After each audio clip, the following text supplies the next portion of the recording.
41절까지 말씀입니다.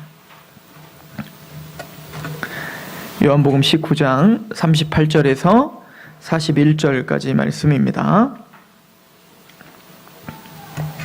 제가 봉독하도록 하겠습니다. 아리마대 사람 요셉은 예수의 제자이나 유대인이 두려워 그것을 숨기더니 2일 후에 빌라도에게 예수의 시체를 가져가기를 구하매 빌라도가 허락하는지라. 이에 가서 예수의 시체를 가져가니라. 일찍이 예수께 밤에 찾아왔던 니고데모도 모략과 침향 섞은 것을 100리트쯤 가지고 온지라. 이에 예수의 시체를 가져다가 유대인의 장례법대로 그 향품과 함께 세마포로 쌌더라. 예수께서 십자가에 못 박히신 곳에 동산이 있고 동산 안에 아직 사람을 장사한 일이 없는 새 무덤이 있는지라. 이날은 유대인의 준비일이요 또 무덤이 가까운 고로 예수를 거기 두니라. 아멘.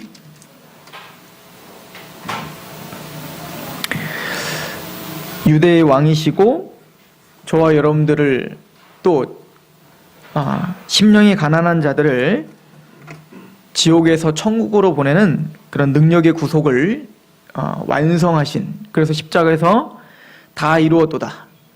창세기 3장 15절부터 시작됐던 그 여자의 후손이 와서 그 뱀의 머리, 우리를 죄를 짓게 하며 우리를 참소하여 마침내는 지옥으로 끌고 가는 그 사단의 머리를 밟는 그 사역, 그것이 바로 십자가에서 이루어졌고 예수님은 완성하여 유대인의 왕으로서 숨을 거두셨습니다.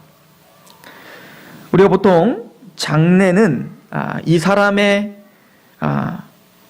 부, 명성, 그리고 권세, 그리고 이 사람에 대한 평가의 기준이 되죠. 장례식에 몇 명이나 참석했는가, 또 장례식이 얼마나 화려한가, 규모가 얼마나 큰가. 그런데 우주의 통치자이신 예수님의 장례식은 아리마세 요셉과 니고데모 두 사람밖에 없었어요. 그리고 예수님을 그렇게 따라다니던 제자를 비롯한, 또 예수님이 기적을 베풀고 큰 능력을 베풀어 오병이어의 기적으로 먹이고 입히고 또 치유했던 그 수많은 사람들이 있었는데, 눈을 뜬 사람, 일어난 사람, 죽었다가 살아난 나사로, 이 모든 사람이 예수님의 십자가 앞에 다 종적을 감췄죠. 그리고 예수님의 이 외로운 죽음의 장례는 사실은 성경에 별로 이름이 거론되지 않았던 아리마대 요셉이라는 사람과 요한복음에만 기록되어 있는 니고데모라고 하는 두 유대인의 관원들이 이 예수님을 장례하고 있는 장면을 우리는 보고 있습니다.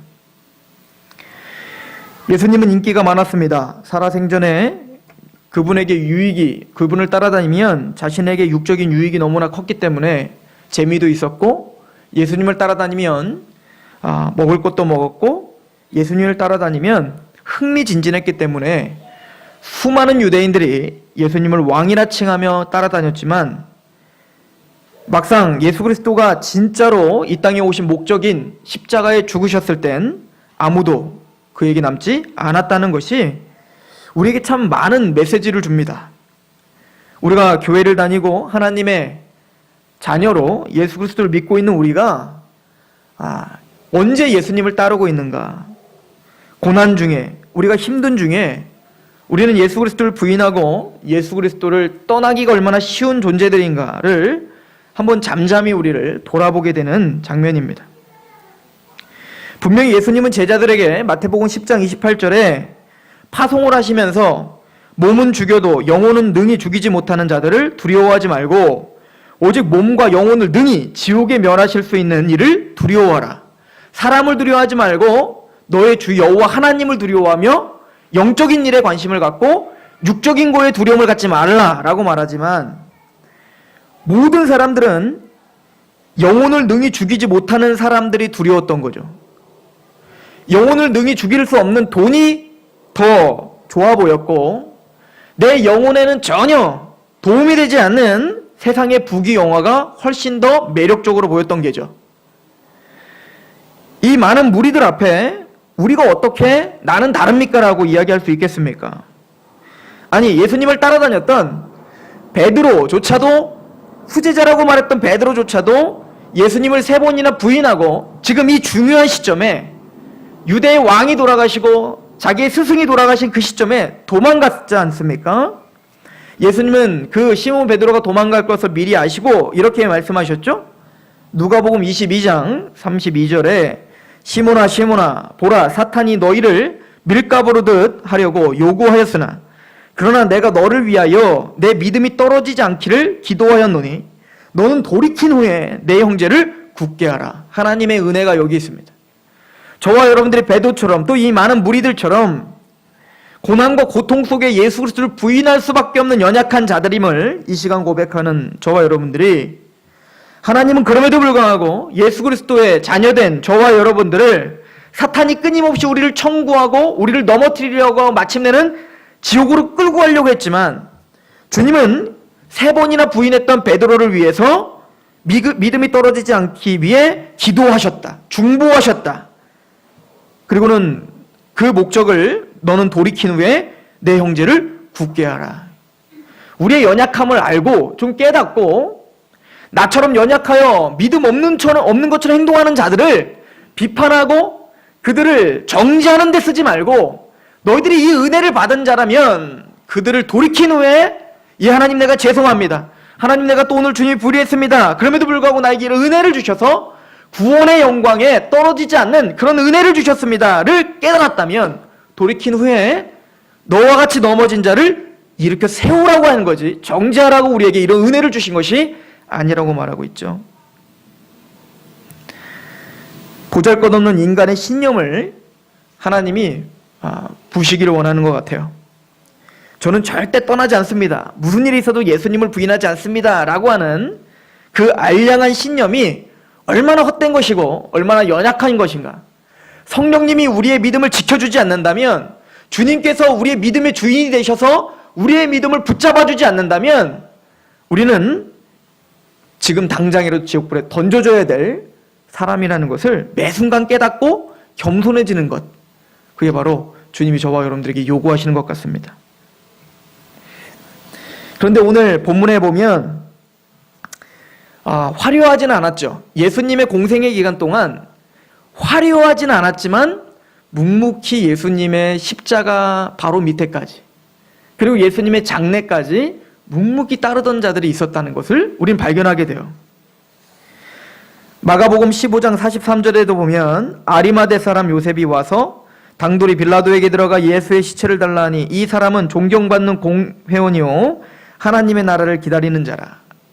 아리마대 사람 요셉은 예수님이 공생의 기간에 묵묵히 아무 말 없이 조용히 마음으로 흠모하며 살았던 것 같아요. 그리고 입 밖을 내지 않았어요. 예수님의 제자다, 나는 예수님을 따르는 자야. 그래서 오병이 여기저기를 딱 할 때 여러분들이 만약에 11제자로서 바구니를 들고 다니면서 그 물고기를 나눠주는 사람이라고 생각해보세요. 얼마나 내가 뭐라도 된 것처럼, 봤지? 내가 모시는 이 선생님은 이런 분이야 라고 얼마나 마음이 높아졌겠으며, 얼마나 마음이 봤지 우리 주님이야 라고 하면서 그게 내 능력인 마냥 그렇게 어깨에 힘이 들어가면 따라갔겠습니까? 그러나 이 아리마대 사람 요셉은 아마 공의의 사람이요, 지금까지 주님이 가르쳤던 내가 바로 봉사구나, 내가 바로 보지 못하는 사람이구나, 내 율법과 나의 어떤 행함, 이걸 갖고 있었지만 저 세리를 보고 세리와 같은 저 기도를 받으신다는 하나님을 바라보며 정죄감을 받고 많은 바리새인과 서기관과 공의회들이 예수님을 죽이려고 할 때 아니요, 저에겐 바로 납니다 라고 마음으로 믿어 예수 그리스도를 따르고 있었지만 차마 말을 하지 못했던, 소심했던, 또 여러 가지 두려움이 많았던 아리마대 사람 요셉. 그러나 그는 시끄럽지 않았지만 조용히 하나님의 나라를 기다리는 자였다라고 말하고 있습니다. 또한 이 아리마대 사람 요셉뿐만 아니라 마가복음 15장 37절부터 보면 예수께서 큰 소리를 지르시고 숨지시니라. 이에 성소 휘장이 위에서부터 아래까지 찢어져 둘이 되니라. 예수를 향하여 섰던 백부장이 그렇게 숨지심을 보고 이르되 이 사람은 진실로 하나님의 아들이었도다. 백부장 중에 한 사람도 조용히 고백하죠. 아, 이분이 진짜 하나님의 아들이 맞구나.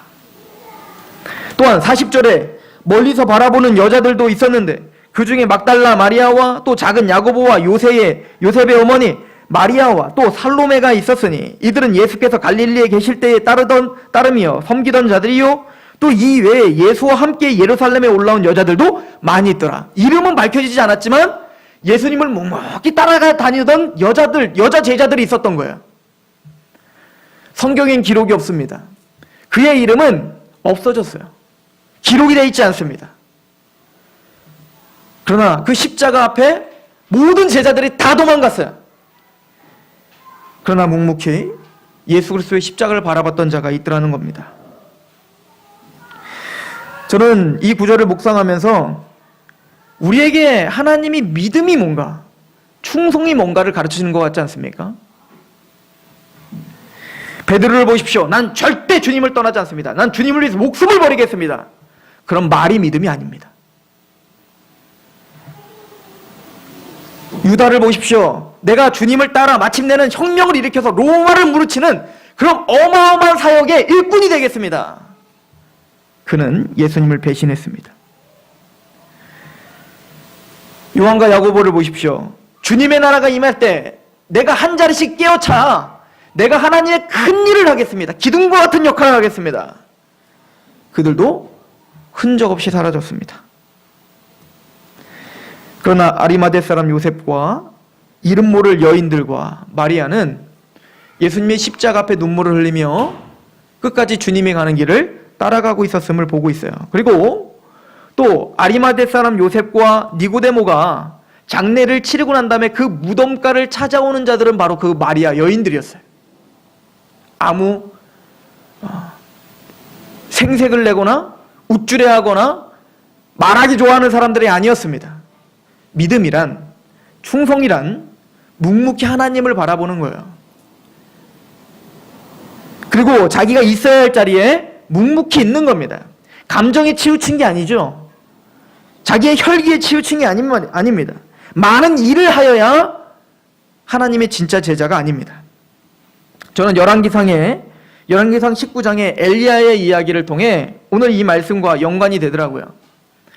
엘리야는 엄청난 일을 했죠. 850대 1로 바알 숭배자, 아세라 숭배자들과 전쟁을 일으켜 승리합니다.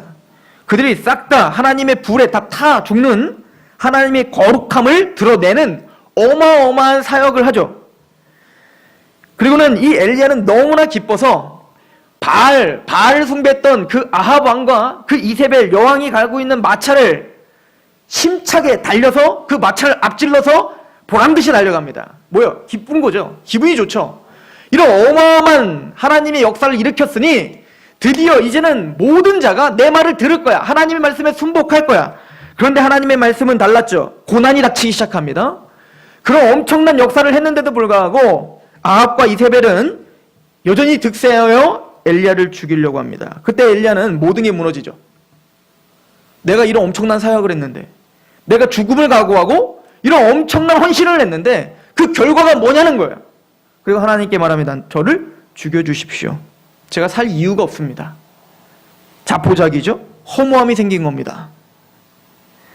그럴 때 하나님은 그 엘리야에게 먹이십니다. 그리고는 힘을 내게 하여 호렙산으로 데리고 갑니다. 그리고는 거기에 19장에 강한 바람이 산을 가르고 바위를 부수는 현상을 보이는데 거기엔 하나님의 음성이 들리지 않습니다. 지진이 나고 불이 납니다. 어마어마한 불이요. 지진이 납니다. 시끄럽습니다. 그러나 거기에서도 하나님의 음성이 들리지 않습니다. 그 모든 것들이 끝나고 세미한 소리가 있는데 그 세미한 소리에 하나님의 음성이 들립니다.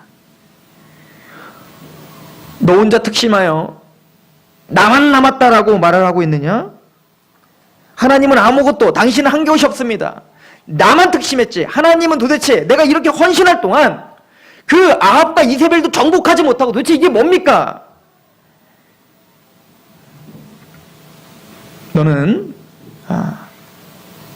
예후에게 기름을 붓고 엘리사를 준비하며 네가 모르는 바알 신의 무릎 꿇지 않은 7,000명을 내가 남겨놨으니 너는 너의 일을 하라 라고 이야기를 합니다. 하나님이 엘리야에게 진짜 말씀하시고자 하는 메시지가 뭘까요? 또 이 메시지가 저 여러분들에게 주는 의미는 뭘까요? 물론 저와 여러분들을 통하여 하나님은 때로는 화려한 사역을 하실 수 있어요. 여러분들 자녀가 잘 돼서 국무총리가 돼가지고 하나님의 말씀 전할 수도 있다고요. 또 때로는 몇천 명, 몇만 명 교회를 세워서 이 교회가, 조그만 교회가 할 수 없는 그 무지막지한 일들을 우리가 해낼 수도 있겠죠. 저와 여러분들이 불꽃같이 사용을 당하여 엄청난 일을 할 수 있겠죠. 그래서 모든 교회와 모든 성도들이 거기에 초점을 맞춰서 교회에서 나오는 건 신나는 사역, 글로벌 리더, 비전과 야망을 분간하지 못하는 그런 단어들이 난무하는 시대에 우리는 살고 있어요. 그러나 하나님은 엘리야에게 말하는 것처럼 우리에게 조용히 묵묵히 십자가를 묵상해 보라는 거예요. 허둥대고 어떤 큰 사역을 통해서 하나님 어떻습니까? 라고 소리 지르기 전에 묵묵히 주님이 가신 길을 세미한 음성 가운데 한번 생각해 보라는 겁니다. 예수님의 장래가 왜 이렇게 초라할까? 예수님의 십자가에서 왜 많은 사람들이, 그렇게 따랐던 사람들이 다 예수님의 고난의 십자가를 얘기했더니 어렵습니다. 내가 알아듣기 어렵습니다. 그리고는 모든 사람들이 예수님을 버려두고 도망갔을까? 도대체 이 십자가의 사건, 예수님의 장래의 이 사건을 통해 나한테 주는 메시지는 뭘까? 우리 교회에게 주는 메시지는 뭘까? 힘차게 글로벌 리더를 외치기 전에 묵묵히 십자가를 묵상하는 시간이 저와 여러분들에게 있길 소망합니다. 저에게 있어서, 여러분들에게 있어서 그 십자가는 무슨 의미가 있는가? 또 나의 삶 속에 그 십자가 앞에 서서 도망가는 삶을 살진 않고 있는가?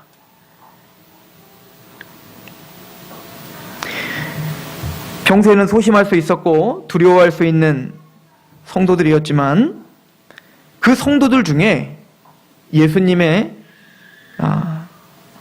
육체를 담대히 가지고 오는 사람이 생겼어요. 그게 바로 오늘 본문의 아리마대 요셉입니다. 요한복음 19장 38절에 보면 아리마대 사람 요셉은 예수의 제자이나 유대인이 두려워 그것을 숨겼던 자입니다.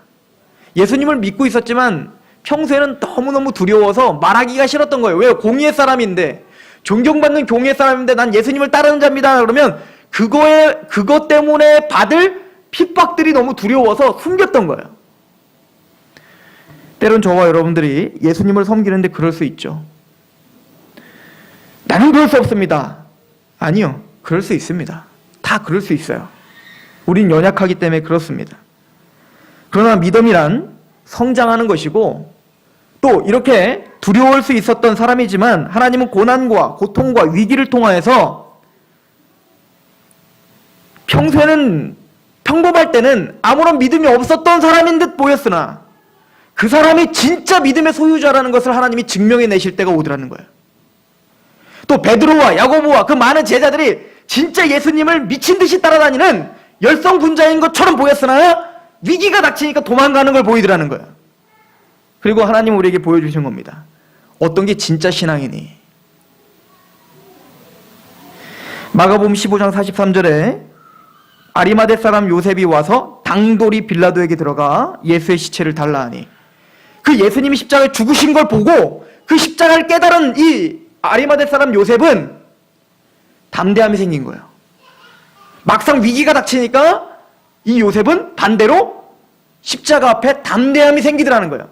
이거는 저와 여러분들이 지성으로 설명할 수 있는 게 아니에요. 분명히 고난과 십자가는 어려운 거고 그거를 피하기 위해서 도망다녔던 요셉인데 막상 예수님의 십자가를 발견하고 그 십자가 앞에 섰더니 나는 절대 떠나지 않겠습니다 라고 했던 자는 도망갔고, 항상 두려워서 소심했던 그는 십자가 앞에 담대하게 가서 당돌하게 빌라도에게 시체를 주십시오 라고 말할 수 있는 자리에 있더라는 거예요.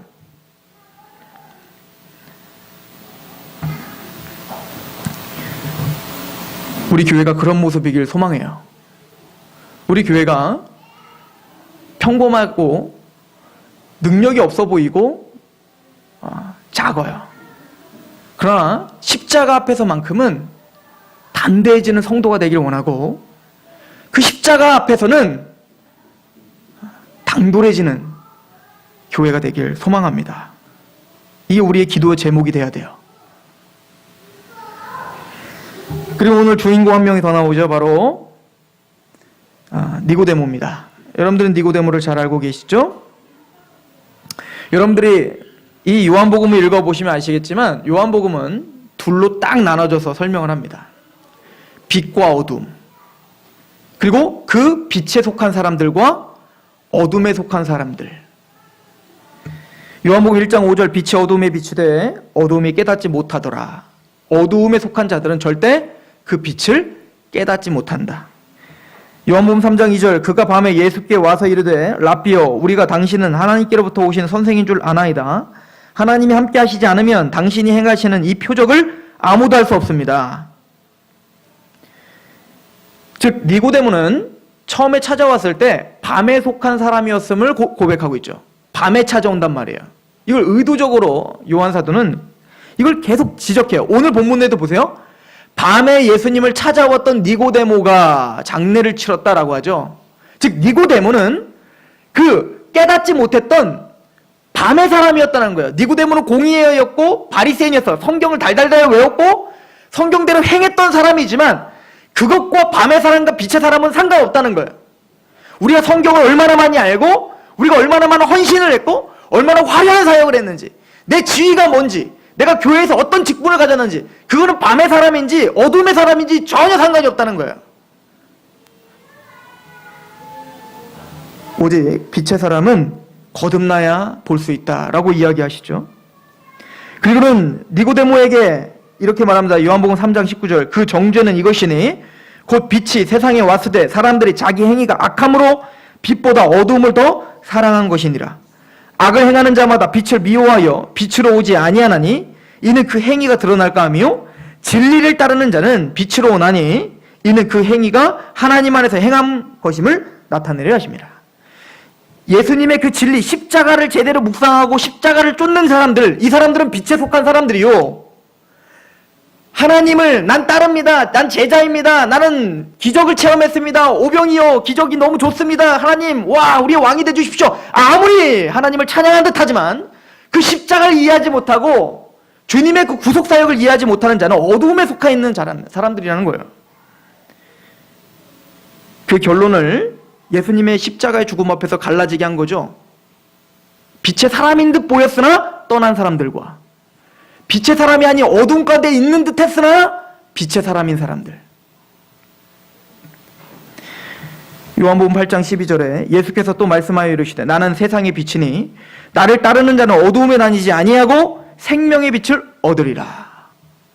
어둠에 다니지 않아요. 그 어두움에 다닌다는 것은 세상적 가치관과 세상적인 그 가치관으로 예수님을 해석하고 적용하는 우상숭배자들을 가리키는 거예요. 그게 무리들이었고 제자들이었던 거예요. 그럼 어둠에 속한 사람은 누구에게 속한 겁니까? 요한복음 8장 44절 너희는 너희 아비 마귀에게서 났으니 그들은 마귀에게 잠식당하고 있는 사람들이라는 거예요. 세상의 욕심과 탐욕에만 취하여 예수 그리스도의 십자가를 이해하지 못하는 사람들.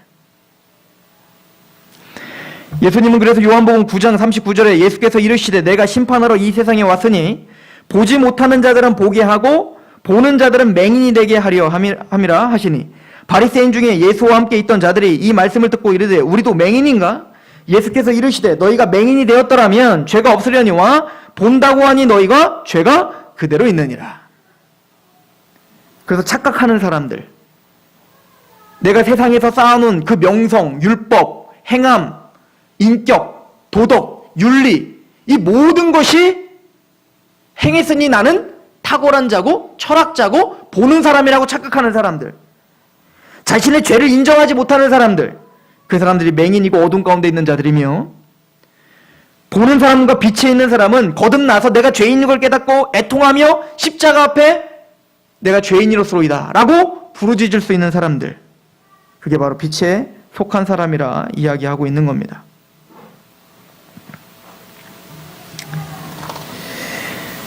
니고데모는 바로 어두움에 속했던 사람이었는데 빛의 사람으로 거듭난 사람입니다. 그래서 니고데모는 예수님의 첫 사역에 만났던 그 유대인의 대표격인 니고데모를 처음에 등장시키고, 그리고 마지막에 빛의 사람으로 변화된 니고데모가 어두움 가운데 소속됐던, 시끄러웠지만 다 어두움 가운데 있고 자기 욕심 가운데만 있었던 사람들과 어떻게 다른가를 보여주고 있죠. 밤에 두려워서 몰래 찾아왔던 니고데모는 한낮에, 대낮에 예수님을 옹호하는 자리에 서죠. 그리고 예수님의 장래에 당당하게 자기의 어떤 불이익을 감당하며 당당하게 예수 그리스도의 장례를 치르러 나옵니다. 이게 거듭난 자의 특징이죠.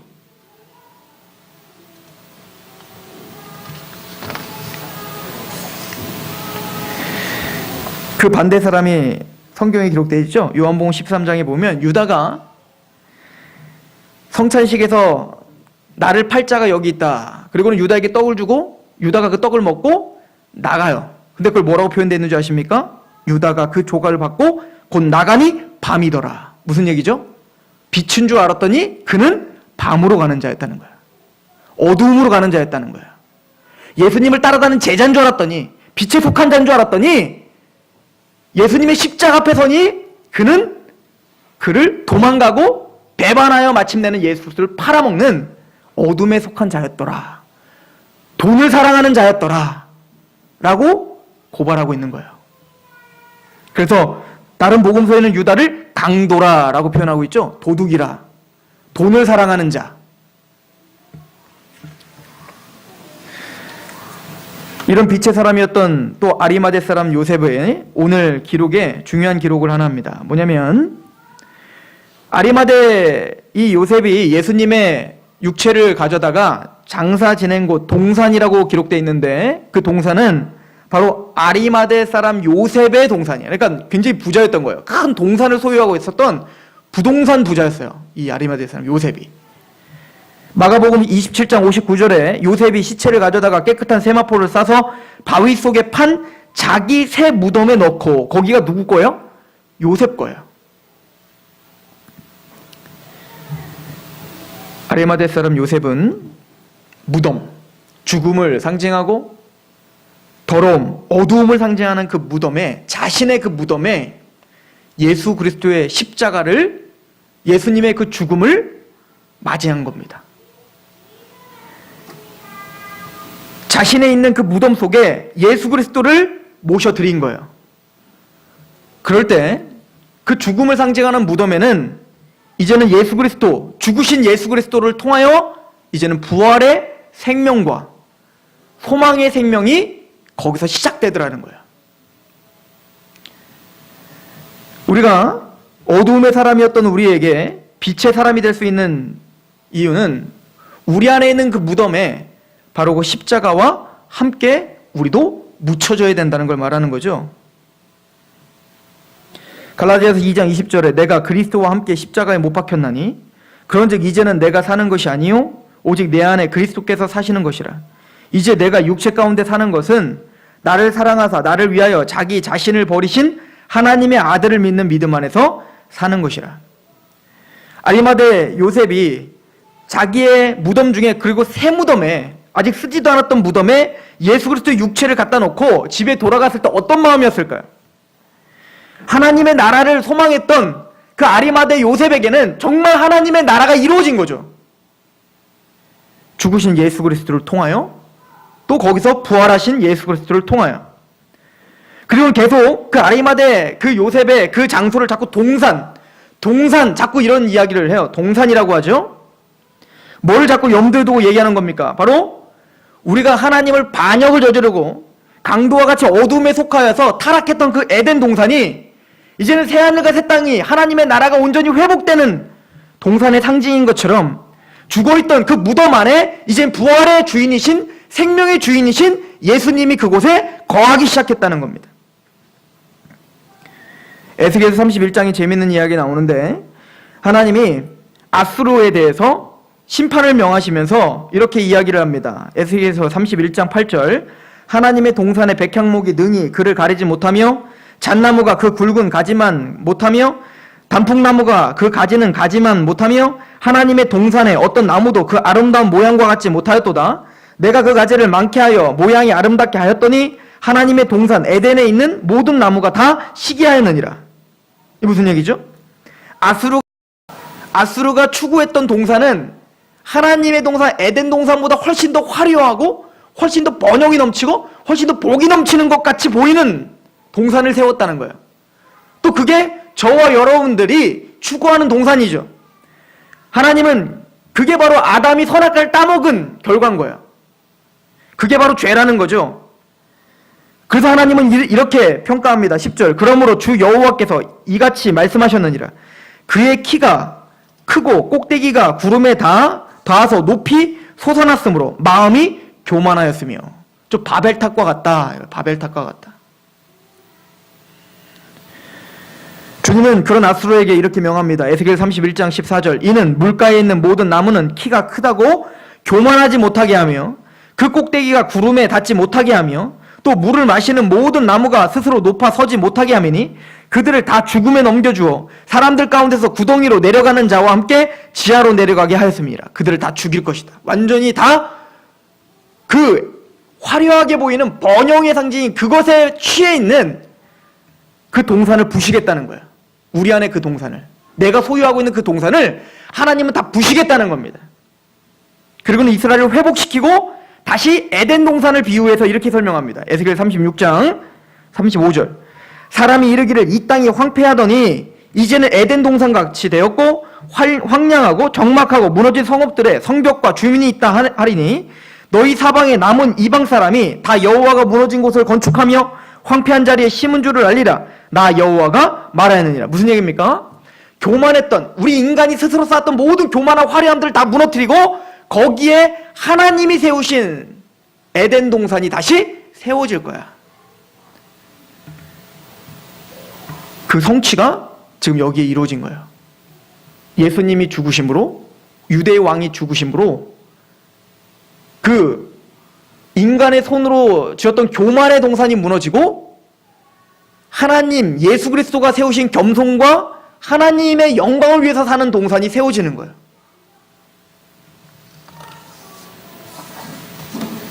주님은 에스겔에게 그런 동산을 세우는 목적을 말합니다. 그 목적은 저와 여러분들을 위함이 아니에요.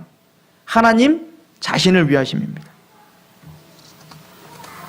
에스겔 36장 21절. 그러나 이스라엘 족속이 들어간 그 여러 나라에서 더럽힌 내 거룩한 이름을 내가 아꼈노라.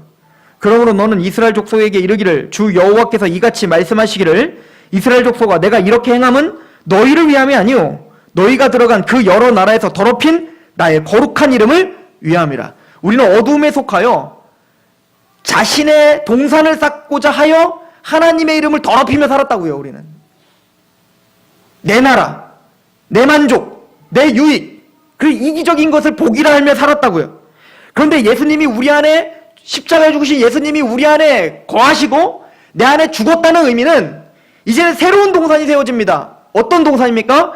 부활하여 같이 살아난 이제는 새로운 피조물, 거듭난 자들은 이제는 내 만족, 내 유익을 위한 삶이 아니라 아까 고백한 것처럼 이제 내가 사는 것은 내 안에서 나를 위해서 죽으신 예수 그리스도를 위하여 사는 삶입니다 라고 고백하는 하나님의 친백성을 사오겠다는. 그래서 저와 입의 고백을 통해 여러분들의 삶을 통해 하나님이 거룩히 여김을 받고 하나님이 영광받는 그 동산, 그것을 저와 여러분들에게 세우시겠다는 거예요. 아리마대 요셉처럼 우리가 소유한 그 동산에 예수 그리스도를, 그 예수 그리스도와 함께 장례를 치르십시오. 나라고 하는 그 이기적임을 장례를 치르고 자기 부인 가운데 동참하는 그 십자가의 길을 걸어가십시오. 로마서 6장 4절에 그러므로 우리가 그의 죽으심과 합하여 세례를 받음으로 그와 함께 장사되었나니, 오늘 이 장례식은 바로 저와 여러분들이 장례되었다라고 하는 선포입니다. 이는 아버지의 영광으로 말미암아 그리스도를 죽은 자 가운데서 살리신과 같이 우리도 또한 새 생명 가운데 행하게 하려 함이라. 이제 우리의 삶은 달라져야 됩니다. 우리는 아리마대 요셉과 니고데모처럼 그 십자가를 바라본 자요, 우리가 소유한 그 동산에 예수 그리스도와 함께 장사되고 장례를 치른 거룩한 하나님의 백성들이기 때문에 그렇습니다. 여러분들의 삶을 하나님 앞에 어떻게 드리며 사시겠습니까? 하나님 앞에 물으시며 그렇게 승리하시는 저와 여러분 되길 소망합니다. 기도하겠습니다. 하나님 아버지, 너무나 감사합니다.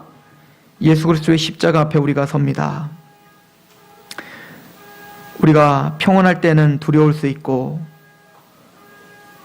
또 하나님 앞에 수많은 원망과 또 세상을 더 의식하며 살아가는 우리들이온데, 우리가 매 순간 십자가 앞에 설 때마다 세상이 줄 수 없는 담대함으로 주님과 함께 십자가의 매 순간 나를 죽이며 그렇게 새 생명 가운데 살아가는 부활에 참여한 자다운 그런 능력의 삶이 우리에게 있게 하시옵소서. 우리가 매 순간 고백하는 것은 베드로처럼 우리의 신념과 우리의 알량한 믿음이 이 일을 이루어낼 수 없음을 고백합니다. 우리의 믿음의 주요, 우리를 온전케 하시는 주 예수 그리스도의 십자가를 우리가 바라보오니 우리의 믿음의 주인이 되어주시며 우리의 삶의 주인이 되셔서 우리의 생각과 마음을 주장하셔서 하나님 앞에 십자가와 부활에 참여한 자답게 그렇게 부활의 삶을, 그렇게 생명의 삶을 살아가게 하옵소서. 그렇게 하신 하나님을 기대합니다. 예수 그리스도의 이름으로 감사하며 기도합니다. 아멘.